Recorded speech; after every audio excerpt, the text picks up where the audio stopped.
Salve, salve, meus caros alunos. Aqui quem vos fala é o professor Luiz Virgílio e hoje trataremos nesta videoaula dos temas da recuperação judicial e da falência, que são institutos aí aplicados ao empresário e às sociedades empresariais.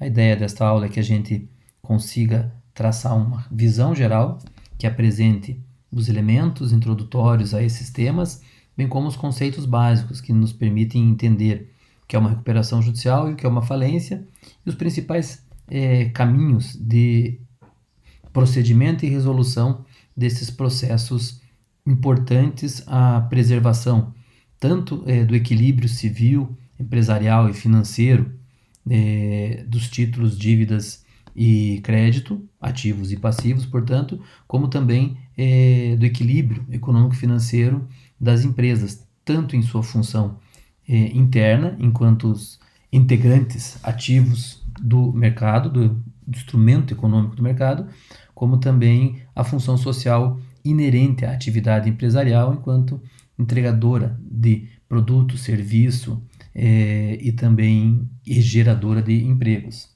Nesse sentido, é importante destacarmos que a Lei 11.101 de 2005 é o diploma legal que disciplina tanto a recuperação judicial quanto a falência.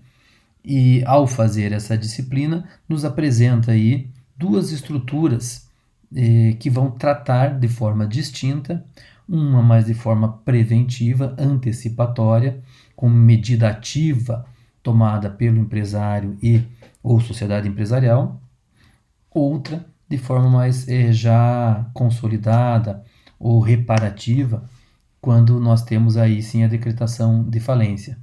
Então, dando início a esse estudo, vamos traçar aí a delimitação que gira em torno da recuperação judicial. Quando a gente fala em recuperação judicial, é importante, antes de tudo, nós temos a ideia de que esse instituto é um instituto que é disponibilizado pelo sistema jurídico, pelo direito empresarial, pelo direito civil, para o empresário ou para a sociedade empresarial, que a Lei 11.105 vai tratar sobre o título geral de devedor, é disponibilizado ao devedor para que ele antecipadamente, em circunstâncias que nós já veremos, possa solicitar ao Poder Judiciário que lhe seja declarada a recuperação judicial. Então, portanto, se solicita a recuperação judicial, estando presentes os requisitos, o Poder Judiciário irá declarar a recuperação judicial. Aceitar esse pedido feito pelo empresário, que tem como fundamento legal o artigo 47 da Lei 11.101. Então, a partir dali, desse artigo, está delimitado, constituído esse instituto jurídico. Quais são as causas que podem levar à declaração de recuperação judicial? A causa é bem simples e específica e direta. Uma crise econômico-financeira que se abate sobre o empresário ou a sociedade empresarial. Ou seja, há algum desequilíbrio na equação econômico-financeira, no equilíbrio econômico-financeiro da empresa, e isso é gerado por um elemento gerador de crise, e que por conta disso o próprio empresário antecipa dificuldades que irão se apresentar do ponto de vista de honrar seus compromissos com credores, suas dívidas, e não só a dificuldade de manter suas dívidas em dia, mas também a dificuldade de manter o processo do trabalho ou de manter o negócio, o objeto principal da empresa, em atividade. Diante dessa situação de crise, essa causa gera a possibilidade de um pedido de recuperação judicial, que nada mais é do que a reorganização de ativos e passivos com uma postergação do momento de adimplemento dessas dívidas, para que essa reestruturação da dívida permita ao empresário, à empresa, se precaver e se organizar para que mantenha o seu objeto, para que mantenha o seu negócio, mantenha a sua existência, honrando, ainda que com uma dilação de tempo, os compromissos já assumidos. O fundamento da recuperação judicial, portanto, está na iliquidez. Quer dizer, a empresa, ainda que tenha ativos suficientes para garantir o pagamento de suas dívidas, não possui liquidez. E não tendo liquidez, está numa situação justamente que demanda uma intervenção e por isso antecipatória de recuperação, para que possa recuperar sua liquidez, reorganizar seus serviços, reorganizar suas entradas e saídas, redistribuir no tempo o pagamento das dívidas já vencidas ou vincendas e com isso reestruturar ao final a sua liquidez. Há que ter, portanto, aqui uma garantia de que, ainda que não possua liquidez, a empresa ou o empresário possuam ativos suficientes para validar, para sustentar o endividamento existente. Qual que é o objetivo da recuperação judicial? Veja que a própria ideia de recuperação já nos traz os seus objetivos. Principal objetivo, superar a crise que se demonstra. Uma crise que pode ser dada por uma contingência externa, quer dizer, por uma mudança de cenário econômico, internacional ou nacional, pela escassez de matéria-prima, pela reorganização do mercado, elementos que gerem fatores estressantes sobre a estrutura econômico-financeira da empresa serão objetivados na recuperação com o fim de superar essa situação. E, secundariamente, mas tão importante quanto, manter produção, emprego e interesse dos credores. Veja que aqui nós temos os 3 polos que precisam ser atendidos. A ideia de recuperação judicial é para a manutenção da empresa, quer dizer, não se objetiva a extinção da empresa. A ideia aqui é de manutenção. Manutenção da empresa em que sentido? No sentido, primeiro, da sua produção, seu objeto de prestação de serviço ou de entrega de produto. Então, a ideia é que ela continue existindo no tempo, de que os empregos gerados por ela se mantenham e, portanto, não exista um impacto social do desemprego, do encerramento dessas atividades, e que, ainda que esses 2 itens sejam contemplados, a produção e o emprego, que os interesses dos credores não sejam violados, ou seja, aqueles que já possuem crédito em relação à empresa tenham a satisfação desses créditos, o adimplemento desses créditos oportunamente. Então vejo que o cenário geral da recuperação é fácil de entender. Nós temos um dispositivo legal que permite ao empresário a antecipação em casos de comprovação de um elemento estressor, de crise econômico-financeira, em que a empresa passa por um momento de iliquidez e que, mesmo sem liquidez, possui ativos suficientes que garantam o seu endividamento e, por conta disso, traça um cenário para superar a crise e manter, neste período de recuperação, produção, emprego e os interesses de seus credores. Esta é uma figura de antecipação e de organização da estratégia empresarial que pode ser utilizada pelo empresário. De outro lado, nós temos ali o Instituto da Falência, o Instituto já mais aí centenário, que vai ser tratado tanto no Código Civil quanto na lei especial. O Código Civil trata no artigo 94 do Código Civil e na lei especial, a lei 11.101, a partir do artigo 75, que vai estabelecer que em casos de insolvência patrimonial, a insolvência dará causa à decretação de falência. Veja que nós já temos uma diferença bastante importante entre a falência e a recuperação. A recuperação judicial é solicitada pelo empresário e é declarada pelo Poder Judiciário uma vez presentes os requisitos.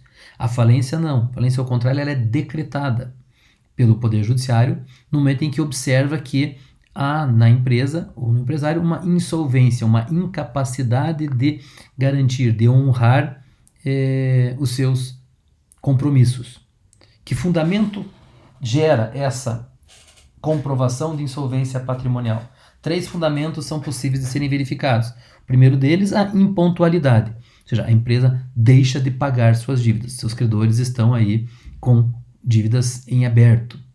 Então, no momento em que sejam elas trabalhistas, tributárias, civis, empresariais, nós vamos chamar essas dívidas comuns de quirografárias. A impontualidade, o atraso no pagamento, deixar de pagar suas dívidas é um fundamento para a decretação de falência. Outro ainda, a resistência executiva, ou seja, quando você tem execução de títulos de compromissos de dívida em que a empresa está opondo resistência, não está ofertando bens à penhora, não está ofertando bens de garantia da dívida, não está cumprindo com decisões de execução de dívida. Você tem uma resistência imposta pela empresa e essa resistência é um fundamento suficiente para a decretação de falência. Um terceiro fundamento possível é a comprovação, a verificação, não a comprovação, a verificação de que há indícios de fraude, indícios de que a empresa esteja transferindo patrimônio, esteja acobertando ativos, esteja fazendo alguma dissimulação de caixa, algum desvio de entradas que apontem um indício de fraude. Um exemplo bem claro em que a empresa passa a ter impontualidade ou caráter de insolvência, atraso de dívida, e o empresário, o sócio empresarial, tem acréscimo de patrimônio, tem aumento, parentes, terceiros que são envolvidos. Qualquer um desses elementos pode ser fundamento para a decretação de falência. Veja que eles não precisam estar os três juntos, simultaneamente presentes. Basta um deles para que nós tenhamos o fundamento. Existindo a insolvência patrimonial, causa, e estando esta insolvência patrimonial comprovada pela impontualidade no pagamento das dívidas, ou pela resistência à execução dessas dívidas, ou ainda por indícios de fraude aos credores, nós temos aí o conjunto necessário para que o Poder Judiciário possa decretar a falência.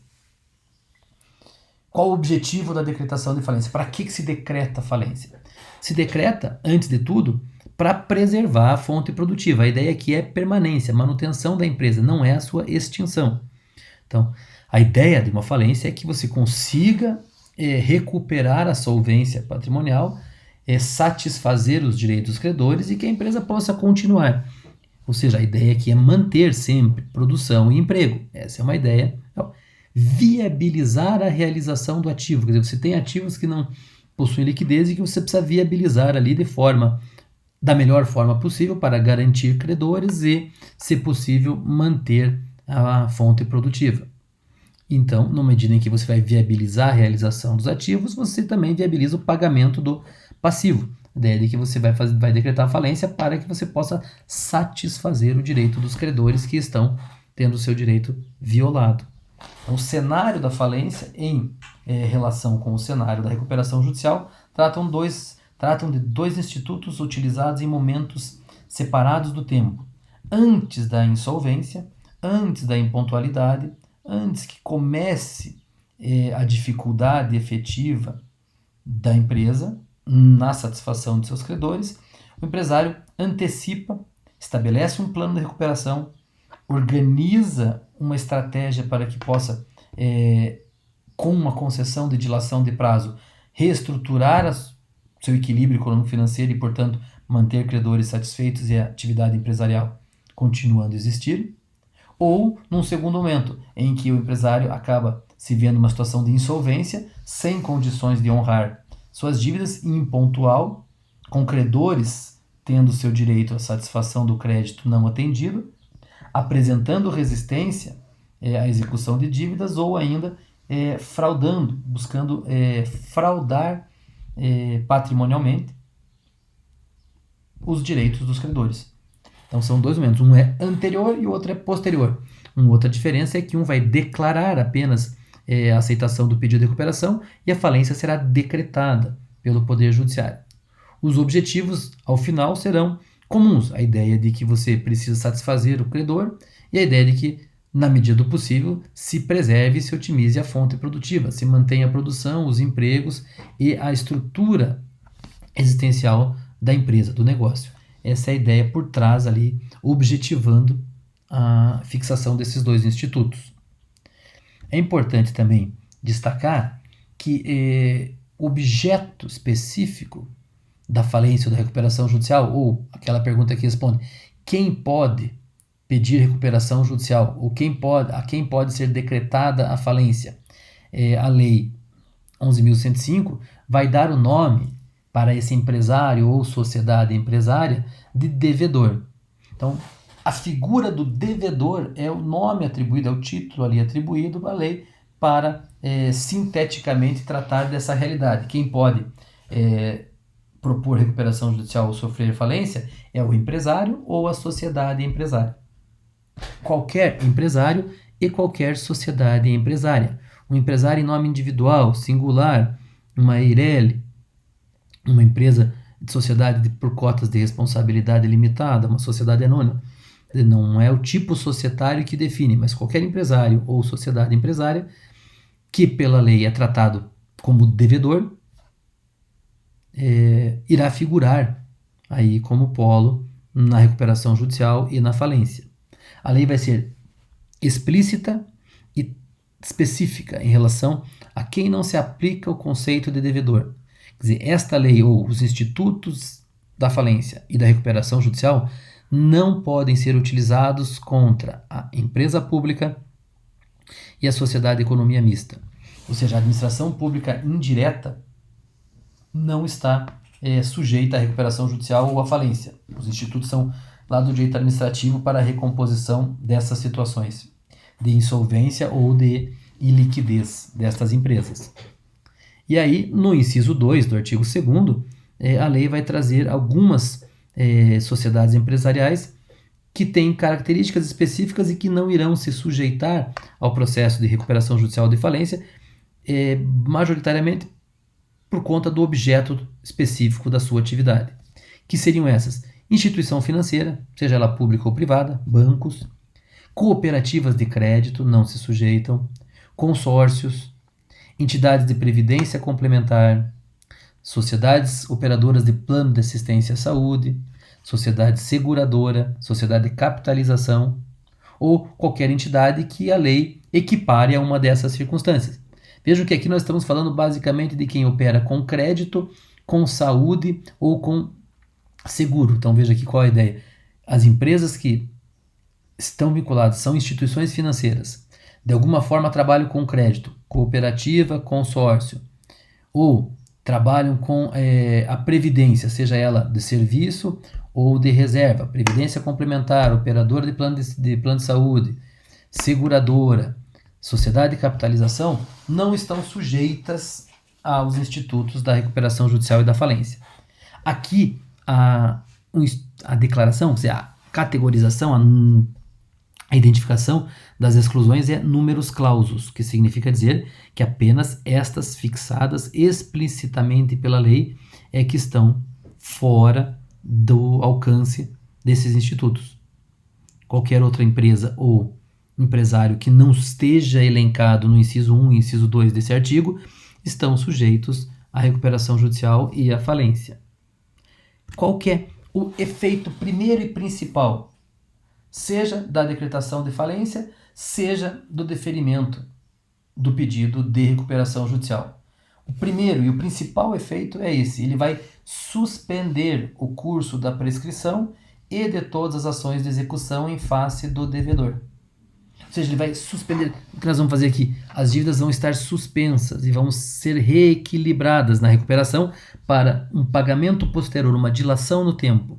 Ou vão ser processadas na falência sob uma ordem específica para que possam ser adimplidas respeitando o critério hierárquico de primeiro, segundo, terceiro, quarta classe de crédito para ser pagas a partir da execução do ativo da empresa para manter os credores satisfeitos. Então, efeito primeiro e principal, quando acontece declaração, o deferimento do pedido de recuperação judicial ou se decreta a falência, é que todas as dívidas param de prescrever.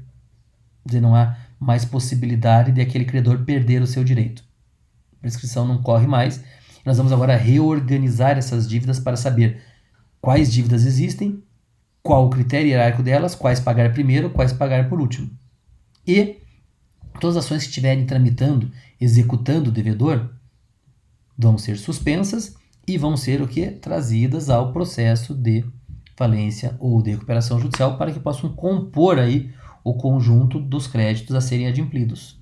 Então, esse é o primeiro e principal efeito.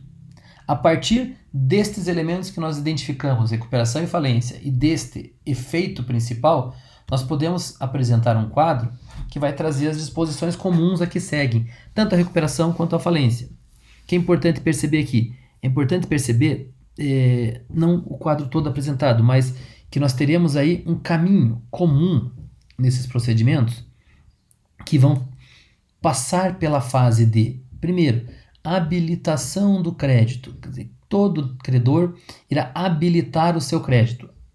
O que quer dizer isso? Nós temos dívidas trabalhistas da empresa. Então, os trabalhadores vão lá habilitar o seu crédito. Nós temos aqui 13º não pagos, férias não pagas, não recolhidas. E esses direitos trabalhistas, créditos trabalhistas vão ser habilitados. Propor habilitação para que diz, olha, o Poder Judiciário irá verificar, de fato, o crédito existe e esse crédito está habilitado. É um crédito do tipo trabalhista. Está lá. O fisco vai lá e vai dizer, olha, eu tenho impostos a receber que estão inadimplidos.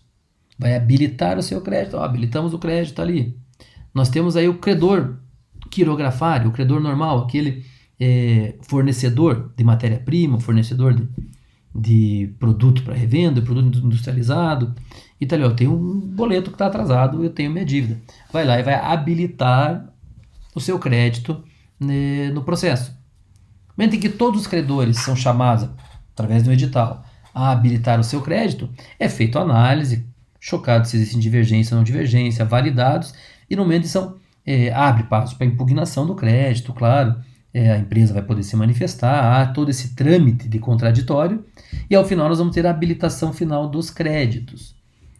Com a habilitação final dos créditos, nós vamos ter o quê? A composição do quadro geral de credores.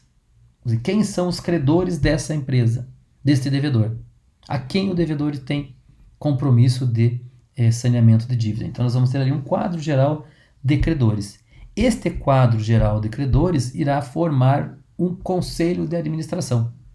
Então, tem o conselho de administração dos credores que vão ser responsáveis pelas decisões finais no processo. Quer dizer, nós temos um quadro geral composto por todos os credores, um quadro geral desses credores. Isso acontece tanto na recuperação quanto na falência. No momento em que é decretada a falência, há uma segunda medida a ser tomada, além desse caminho de habilitação de créditos e definição do quadro geral de credores, que é a designação de um administrador. Alguém precisa administrar esse procedimento, esse caminho, esse processo de recuperação judicial ou esse processo de falência, de busca de adimplemento das dívidas existentes. E para isso vai ser designado, nomeado um administrador. Esse administrador terá a responsabilidade por gerir esse processo de recuperação de falência. Não necessariamente ele irá administrar a empresa. Pode vir a acontecer isso, mas não é esta a função principal e nem para a qual o juiz precisa designar. O Poder Judiciário designa o administrador para que ele controle, administre este processo de recuperação ou de falência. O administrador, a lei diz, preferencialmente, então veja, não é obrigatório, mas preferencialmente será advogado, contador, administrador de empresas. Há uma formação técnica preferível para a designação do administrador, mas não é essencial. Então, preferencialmente designa-se um administrador com esta capacidade técnica, mas, a rigor, pode ser designado pelo Poder Judiciário qualquer pessoa para executar as funções de administrador. Opcionalmente, e aí a depender do volume, do tamanho da dívida, do tamanho da empresa, pode ser criado um comitê de credores. Então a lei faculta essa possibilidade de criação de um comitê de credores, e aí a lei vai dizer para nós como se compõe esse comitê, quantos representantes de cada classe de credores. Classe de credores trabalhistas, de credores especiais, de credores com garantia real, de credores sem garantia real ou garantia ordinária, de credores quirografários. Todas as classes serão representadas para compor um comitê. Esse comitê não é obrigatório, mas sempre que existe comitê, ele vai ser o quê? Como forma de agilizar, de antecipar, de dar agilidade às decisões no processo, sempre com vistas a satisfazer as dívidas e voltar à atividade empresarial regular. E a Assembleia de Credores, que aí sim, item obrigatório, órgão obrigatório, composto por todos os credores representados nas suas respectivas classes de crédito. Então veja que a gerência, a gestão desse processo de recuperação ou desse processo de falência se dará não pela execução direta do empresário ou da sociedade empresarial, mas sim a partir de um administrador nomeado pelo juízo, com acompanhamento de uma assembleia de credores, onde são tomadas as principais decisões, e assessoramento, quando necessário e viável, de um comitê de credores pelo volume, seja de dívida, do tamanho da empresa ou do número de credores existentes. Então você pode ter um facilitador com um comitê que agiliza e especializa-se nessas decisões. O objetivo final desses processos, desses institutos, é a satisfação, a execução do patrimônio, do ativo, para que você consiga ter liquidez e a empresa volte às suas atividades normais, seja saia da recuperação judicial, ou para que seja levantada a falência na medida em que todos os credores tiveram a satisfação de seus direitos e, portanto, a empresa está viável a continuar a sua atividade. Eventualmente, nesse caminho, você pode ter a inviabilidade de satisfação de todos os créditos. E aí nós vamos ter o pagamento segundo a prioridade das ordens de classe. Paga-se primeiro os créditos de origem trabalhista, depois os créditos de origem tributária e fiscal, e assim seguidamente. Eventualmente, se não houver patrimônio para pagamento de todos os credores, alguns credores podem ficar sem a satisfação do seu crédito e a empresa aí vai ser encerrada por inexistência mais de patrimônio e por resolução da falência sem solução de todos os créditos. É uma possibilidade também.